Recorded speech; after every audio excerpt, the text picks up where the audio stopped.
आज देश और दुनिया की कई खबरें सुबह से आप लगातार भारत एक्सप्रेस पर देख रहे हैं, लेकिन आज पब्लिक डिमांड पर हम दिखा रहे हैं वो खबर जिसका सीधा सरोकार आपसे है, आम जनता से है।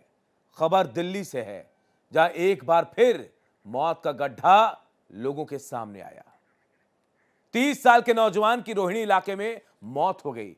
जानते हैं कैसे? रोड पर नाला खुला था, वो उसमें गिर गया। तो सवाल उठता है कि इसके लिए कौन जिम्मेदार है? और हम आपसे भी पूछ रहे हैं, अगर आपके मन में भी सवाल होगा तो आप फोन कर सकते हैं। आपका फोन हम लेंगे, आपकी राय जानेंगे और जो जिम्मेदार हैं इस घटना के लिए उन तक आपकी ये बात, आपकी आवाज पहुंचाएंगे।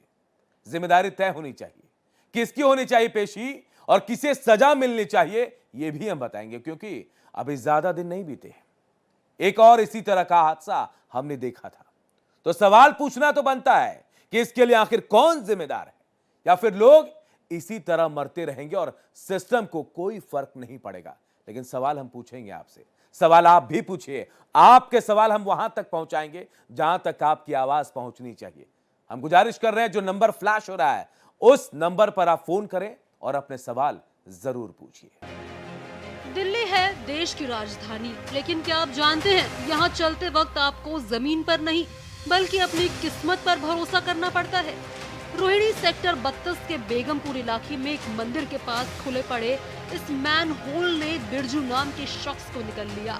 बिरजू, जो बिहार के समस्तीपुर से रोजी रोटी की तलाश में दिल्ली आया था, उसे क्या पता था कि डीडीए की जमीन पर बना ये खुला मैन होल उसकी आखिरी मंजिल बन जाएगा।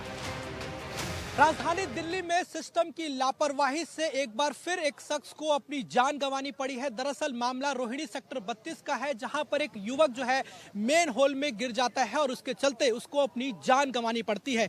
इस समय हम उसी जगह, उसी घटना पर मौजूद हैं जहां पर बिरजू नाम के शख्स की मौत हो जाती है। और आप देख सकते हैं ये वही मेन होल है, ये वही गटर है जहाँ पर ये गटर जो है उस समय खुला हुआ था, जिसमें गिरकर मजदूर जो बिरजू था वो इस मेन होल में गिरकर मर जाता है।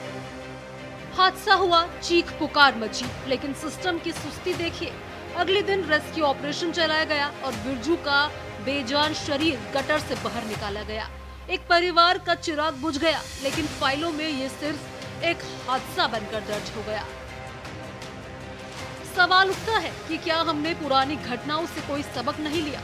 कुछ ही समय पहले जनकपुरी में भी ऐसी ही दर्दनाक घटना हुई थी। आखिर बार बार एक जैसे हादसे और एक जैसा नतीजा क्यों? क्या दिल्ली की सड़कों पर कदम कदम पर मौत के दरवाजे खुले हैं?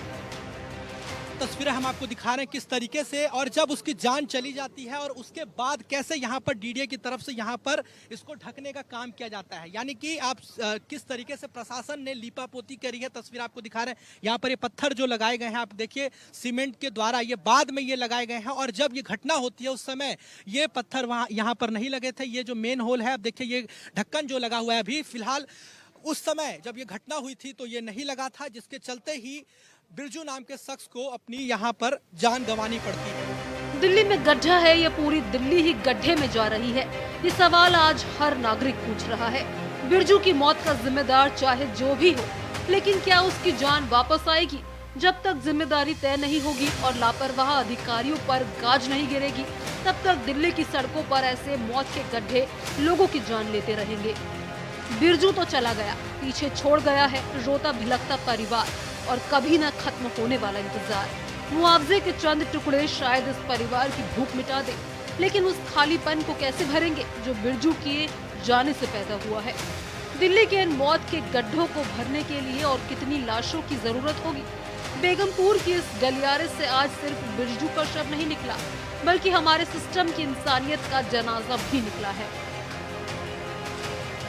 वो शर्ट अब खूंटी पर टंगी है जिसमें कल तक कमल और बिरजू की धड़कनें धड़कती थी। वो जूते अब भी दरवाजे पर सजे हैं, इस इंतजार में कि कमल, युवराज और बिरजू उन्हें पहनकर काम पर जाएगा। लेकिन अब इनके घरों में कदम रखने वाला कोई नहीं बचा। नोएडा में 17 जनवरी को सेक्टर 150 में नाले में गिरकर युवराज चला गया। दिल्ली में 5 फरवरी को जनकपुरी में कमल की सांसें गड्ढे में दब गई और दिल्ली में ही 9 फरवरी को बिरजू कातिल मैन होल का शिकार बन गया। ये तीनों अपने कंधों पर बूढ़े माँ बाप का बुढ़ापा उठाने की तैयारी कर रहे थे। माँ जमीन पर बैठकर बेसुध है। हाथ में इनकी तस्वीर है जिसे वो बार बार चूम रही है। माँ की चीखें पत्थरों को पिघला सकती हैं, पर शायद इस शहर के सिस्टम को नहीं। वो रह रहकर बस एक ही बात पूछ रही है। बेटा तो कह रहा था कि इस बार तनख्वाह मिलेगी तो नई साड़ी लाएगा, वो खुद ही कफन ओढ़कर क्यों आ गया? ये सिर्फ मिट्टी और कंक्रीट का गड्ढा और गटर नहीं है, ये भ्रष्टाचार का वो दलदल है जिसमें आम आदमी का खून मिला है। फाइलें चलती रही, टेंडर पास होते रहे और अफसर एयर कंडीशनड कमरों में चाय पीते रहे। कोई मरता है तो मरे, किसी के घर का चिराग बुझता है तो बुझे, किसी की गोद उजड़ती है तो उजड़े। सड़े गले सिस्टम को कहाँ कोई फर्क पड़ता है? अगर पड़ता तो देश की राजधानी का इतना बुरा हाल नहीं होता।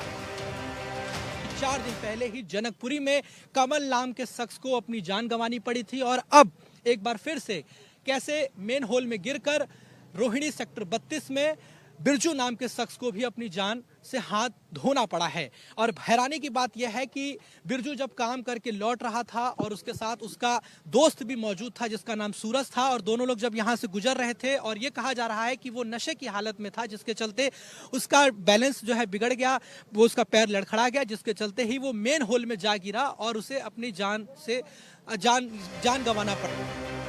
हर बार ऐसे हादसों के बाद जांच की फाइलें खुलती है, मुआवजे का मरहम लगाया जाता है, लेकिन क्या वो माँ अपने बेटे को दोबारा दुलार कर पाएगी? क्या वो पिता फिर कभी मुस्कुरा पाएगा? दिल्ली के इन मौत के गड्ढों ने हंसता खेलता परिवार तबाह कर दिया। कभी युवराज तो कभी कमल, और बिरजू की भी बारी आ गई। कल कोई और होगा। जब तक कुर्सियों पर बैठे जिम्मेदार लोगों पर कड़ी कार्रवाई नहीं होगी, तब तक ये मौत के नाले, गड्ढे और गटर घरों के चिराग बुझाते रहेंगे। मुआवजे से घर नहीं चलते साहब, अपनों के साथ से चलते हैं। अब चुप मत रहिए, कल कोई और हो सकता है। ये हादसा नहीं, हत्या है। अब सिर्फ इंसान की बारी है। हिमांशु दुबे के साथ ब्यूरो रिपोर्ट, भारत एक्सप्रेस।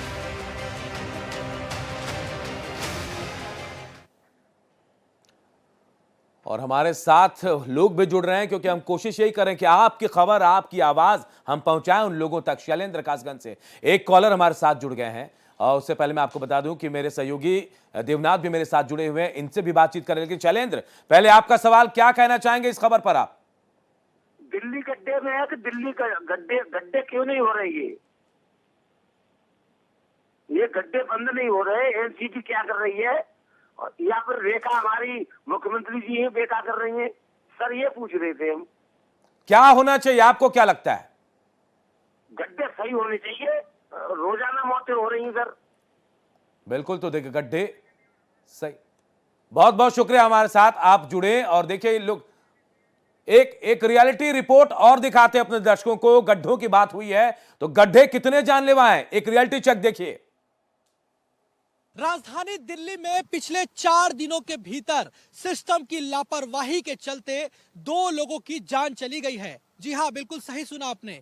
एक घटना जनकपुरी की है जहां पर सड़क पर बने गड्ढे में गिरकर किस तरीके से कमल की मौत होती है, तो वहीं दूसरी घटना जो है वो रोहिणी सेक्टर 32 की है जहां पर एक शख्स जो है वो मजदूर था, वो कहीं ना कहीं नाले में जा गिरा, यानी कि जो बोरवेल था उसमें जा गिरा, जिसके चलते उसको अपनी जान गंवानी पड़ी। लेकिन क्या प्रशासन इन घटनाओं से जागा है, उसकी हकीकत हम आपको दिखाएंगे। देखिए, इस समय हम रोहिणी सेक्टर 32 में ही मौजूद है और यहाँ पर आपको जो रियलिटी चेक हम कर रहे हैं उसमें किस तरीके से प्रशासन पूरी तरह से फेल साबित हो रहा है। देखिए तस्वीर आपको दिखा रहे हैं रोहिणी सेक्टर 32 में किस तरीके से यहाँ पर गहरा, या देखिए नाला किस तरह से खुदा हुआ है। यहाँ पर अभी आपको देखिए नाला साफ तौर पर दिखाई दे रहा होगा। कितना ज्यादा ये खतरनाक है, कितना ज्यादा ये डेंजर है, ये आप तस्वीरों से अंदाजा लगा सकते हैं कि किस तरीके से प्रशासन जो है इन घटनाओं के बाद भी नहीं जागा है। ये रियलिटी चेक हमने जब प्रयास किया कि आखिरकार जो घटनाएं दिल्ली में हुई हैं पिछले 4 दिनों के अंदर, क्या उसके बाद प्रशासन ने कोई एक्शन लिया है,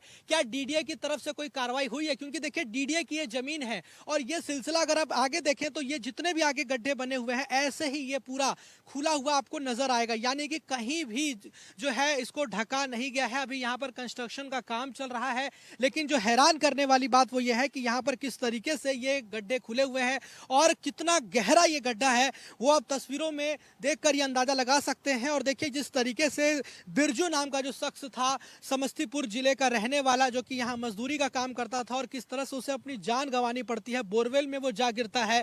और उसके बाद देखिए ये तस्वीरें कितनी ज़्यादा हैरान करने वाली हैं। लापरवाही की ये तस्वीरें बयां कर रही हैं सिस्टम की, कि कैसे यहाँ पर ये गहरा गड्ढा, आपको देखिए कितना ज़्यादा इसमें पानी आपको दिखाई दे रहा होगा, दलदल जैसा साफ तौर पर तस्वीरों में दिखाई दे रहा होगा। और ये तस्वीरें केवल एक जगह की नहीं है, बल्कि अगर मैं चाहूँ जो हमारे कैमरा पर्सन विक्रांत जी से आगे दिखाना, तो यहाँ पर जिस तरीके से डीडीए जो काम कर रहा है कंस्ट्रक्शन का, अमूमन यही तस्वीरें, यही हालात जो हैं वो पूरे सड़क की ऐसी ही है। अगर देखिए सामने अगर आपको ये सड़क दिखाई दे रहा होगा, यहाँ पर भी जितने भी ये बोरवेल बने हैं वो भी किस तरीके से खुले हुए नजर आ रहे हैं। लेकिन अगर मैं आगे ले चलूँ आपको और आगे के हालात दिखाऊं कि यहाँ पर क्या रियलिटी चेक है, तो वो आप देख सकते हैं कि रियलिटी चेक में कैसे पूरी तरह से डीडीए फेल साबित हो रहा है। और देखिए जिस तरीके से जनकपुरी घटना के बाद सीएम रेखा गुप्ता ने बिल्कुल स्पष्ट निर्देश किया था अधिकारियों को कि कहीं भी कोई गड्ढा खुला ना हो, इसको लेकर अधिकारियों से उन्होंने बातचीत करी थी, निर्देशित किया था। लेकिन देखिए ये तस्वीरें कितनी ज्यादा चिंताजनक है। देखिए यहाँ पर भी ये पूरा गड्ढा खुला हुआ आपको दिखाई दे रहा है, कितना गहरा ये पानी है। ये नाला आप देखिए कितना गहरा ये नाला है। अगर कोई शख्स अगर रात में गलती से यहाँ से गुजर रहा हो और अगर वो ध्यान ना दे तो वो अगर इस नाले में गिर जाएगा तो जाहिर सी बात है उसकी मौत निश्चित है। और अगर मैं यहाँ से चलूँ, अगर बीच से देखिए चल के जा रहा हूँ, तो मुझे चलने में भी डर लग रहा है। क्यों? क्योंकि ये इतना ज्यादा गहरा ये नाला है कि यहाँ पर चलने से भी डर महसूस होता है। क्योंकि इसी नाले में गिरकर कैसे दो शख्स पिछले 4 दिनों के अंदर जिनकी जान गई, पहला जनकपुरी में सड़क पर जो गड्ढे का काम हो रहा था वहां पर एक शख्स गिरकर मर जाता है, कमल नाम का। दूसरा जो है इसी रोहिणी सेक्टर 32 में किस तरीके से यहाँ पर एक शख्स बोरवेल में जाकर गिर के मर जाता है। और देखिए उसके बाद की जो तस्वीरें हैं वो बहुत ज़्यादा कह सकते हैं डरावनी तस्वीरें हैं, बहुत ज़्यादा चिंताजनक तस्वीरें हैं और सिस्टम की लापरवाही साफ तौर पर आपको नजर आ रही होगी। अब ऐसे में बड़ा सवाल यह है कि दिल्ली की मुख्यमंत्री रेखा गुप्ता ने जनकपुरी घटना के बाद ट्वीट कर ये बोला था कि अब भविष्य में इस तरह की घटना ना हो, इसको लेकर उन्होंने प्रशासन को दिशा निर्देश किया था और उन्होंने दुर्भाग्यपूर्ण घटना बताया था। और उन्होंने कहा कि वो जनकपुरी घटना से बहुत व्यथित है, बहुत ज्यादा दुखी भी हैं और इसको लेकर उन्होंने प्रशासन को, अधिकारियों को दिशा निर्देशित किया था कि वो सुनिश्चित करें कि कहीं भी कोई भी गड्ढा खुले में ऐसा ना खुला रहे, वो उसे बंद किया जाए, ढका जाए। लेकिन उसके बाद भी प्रशासन नहीं जागा है, प्रशासन अभी भी सो रहा है, डीडीए की नींद अभी भी नहीं खुली है। किस तरीके से लापरवाही की ये तस्वीरें साफ तौर पर दिखाई दे रही है। तो क्या एक बार फिर प्रशासन इंतजार कर रहा है किसी और कमल का, या इंतजार कर रहा है किसी और बिरजू का कि वो भी इसी तरीके से गड्ढे में गिरकर अपनी जान गंवा दे? और ये तस्वीरें अगर देखिए सामने, जो मैं अगर आपको चाहूँ, इधर जो आप देखिए सड़क ये जो आपको दिखाई दे रही होगी, जो कि रोहिणी सेक्टर 32 की है, यहाँ पर अगर थोड़ा जूम करके दिखा सके कि ये जो गड्ढा आपको दिखाई दे रहा होगा, ये बोरवेल के जितने भी आपको दिखाई दे रहे होंगे सब खुला हुआ है, कहीं भी कोई ढका नहीं गया है। यानी कि ये जो तस्वीरें हैं ये बहुत ज़्यादा कह सकते हैं कि लापरवाही की तस्वीरें हैं, सिस्टम की साफ लापरवाही देखने को मिल रही है। अब ऐसे में देखना होगा कि क्या इन घटनाओं के बाद अभी भी कोई एक्शन प्रशासन की तरफ से, अधिकारियों की तरफ से लिया जाता है। और ये रियलिटी चेक हमने इसलिए किया ताकि हकीकत क्या है, क्या इन घटनाओं से प्रशासन जागा है, और इसीलिए हमने ये रियलिटी चेक किया। और इस रियलिटी चेक में साफ तौर पर डीडीए की लापरवाही अभी भी देखने को मिल रही है और साफ तौर पर यह कहा जा सकता है कि मौत को दावत देने के जैसा है। और अगर कोई शख्स यहाँ पर रात से गुजरे और अगर वो ध्यान ना दे तो वो इन्हीं गड्ढों में जाकर, इन्हीं नालों में जाकर गिरकर अपनी मौत को, मुंह में एक तरीके से मौत को दावत देने के बराबर होगा। लगातार जो गड्ढे यहाँ पर खुले हुए हैं, जो यहाँ पर डीडीए की तरफ से किया जा रहा है, तस्वीर आप देख सकते हैं किस तरीके से जेसीबी जो है वो यहाँ पर पहुंची हुई है और अलग अलग ये जो ढक्कन है वो यहाँ पर पहुंचे हैं, जिससे कि अब यहाँ पर इसको ढकने का काम जो है वो डीडीए की तरफ से हो रहा है। लेकिन सवाल वो यही खड़ा होता है कि आखिरकार ये कब किया जा रहा है, जब घटना हो गई, यानी कि बीते 4 दिनों में 2 लोगों को अपनी जान गंवानी पड़ी ऐसे ही गड्ढों में गिरकर। एक जो बोरवेल था, जो कहीं ना कहीं बिरजू की जो मौत हुई वो अपने आप में इसी ऐसे ही एक बोरवेल में गिरकर हुई। और यहाँ से, जहाँ पर इस समय मौजूद है, यहाँ से महज चंद किलोमीटर की दूरी पर है, अगर देखा जाए तो महज आधे किलोमीटर की दूरी पर ही बिरजू की मौत हुई। और उसी के पास देखिए यहाँ पर जो खुला गड्ढा है। तो ये रियलिटी चेक बहुत कुछ कह रहा है। कोई तो जिम्मेदार है, जिम्मेदारी तय होनी चाहिए। हमारे कॉलर हमारे साथ जुड़े हैं, रोहित शामली से जुड़े हैं। रोहित, क्या कहना चाहेंगे इस खबर पर आप? सर, हमारे गांव में कच्चे मकान थे जो हमारे बेबी गिर गए थे, उस पर। जी बताएं, अपनी बात पूरी करें। हाँ जी सर, सर हमारे जो पहले कच्चे मकान थे वे भी गिर गए, ये भी हमारी कोई आवाज नहीं सुनी। बिल्कुल आप और जी जी हमारे अब जो जी बताएं। जो अब भी मकान है हमारे सर्वे करके ले जाते हैं अधिकारी, कोई भी हमारी सुनवाई नहीं करता है। बिल्कुल, तो ये हाल है। बहुत बहुत शुक्रिया रोहित, आप अपनी राय रख रहे हैं। और बहुत बहुत बड़ा सवाल भी है। देवनाथ भी हमारे साथ जुड़े हुए हैं। देवनाथ, आप दिल्ली एनसीआर की रिपोर्टिंग करते हैं, पूरे दिल्ली एनसीआर में आप देखते हैं कहां क्या हालात हैं। ये गड्ढे सिर्फ गड्ढे नहीं है, मौत के गड्ढे हैं। और मुझे तो ऐसा लगता है कि अगर यहां गिरे तो यमराज का पता ही है, रास्ता आप सीधे यमराज के घर पहुंचेंगे आप। बिल्कुल अनूप, मैं कुछ इस तरीके से अपनी बात कहूंगा कि मुसलसल दुश्मने जहां की निगहबानी में रहता है, मुसलसल दुश्मने जहां की निगहबानी में रहता है, जहां घड़ियाल रहता है उसी पानी में रहना है।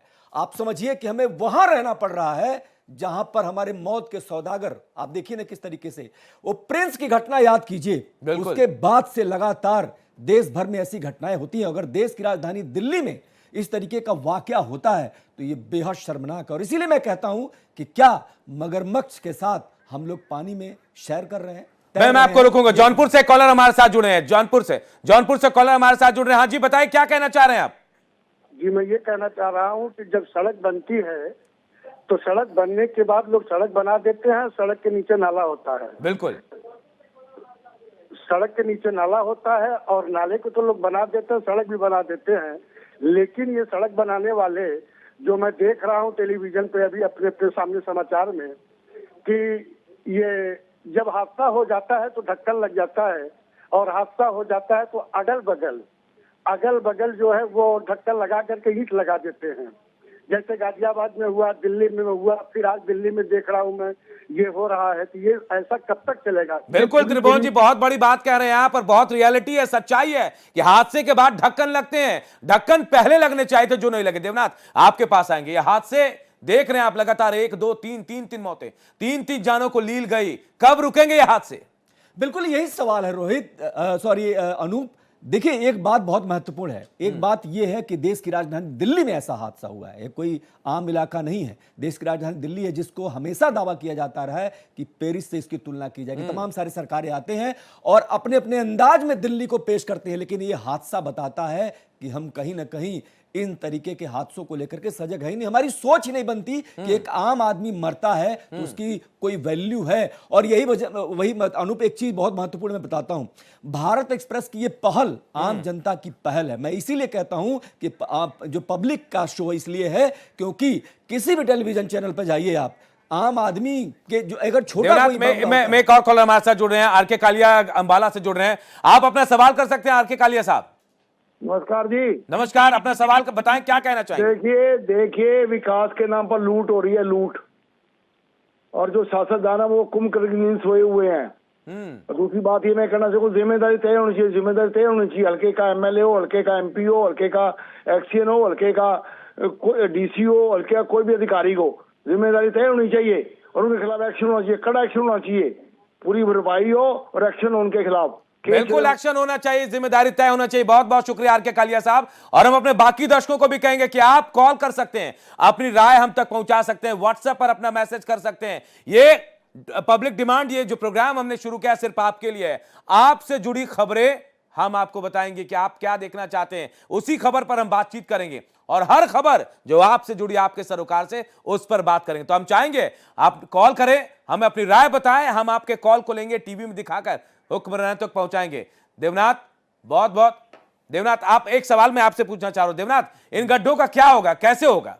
देखिए मैं यही सवाल कर रहा हूं कि जब हम घर से निकलते हैं बाहर, तो अगर हमने ट्रैफिक के नियमों का पालन नहीं किया तो हमारे घर चालान आ जाएगा। लेकिन गड्ढों का चालान किसी अधिकारी के पास गया है क्या? और कार्रवाई तो होनी चाहिए देवनाथ, बिल्कुल होनी चाहिए कार्रवाई। और लगातार लोग यही कह रहे हैं कि कार्रवाई होनी चाहिए, हम भी यही कहेंगे। पब्लिक डिमांड भी कह रही है कि कार्रवाई होना चाहिए, जिम्मेदारी तय होना चाहिए। लेकिन आज के शो में फिलहाल इतना ही। लेकिन हम आपसे वादा करते हैं हर दिन हम उन्हीं खबरों को लेकर आएंगे जो आप देखना चाहेंगे, और आपकी खबर, आपके मतलब की खबर आप तक पहुंचाएंगे। उन लोगों तक जिम्मेदारी भी तय होनी चाहिए जो लोग इसके लिए जिम्मेदार हैं। फिलहाल दीजिए इजाजत, नमस्कार।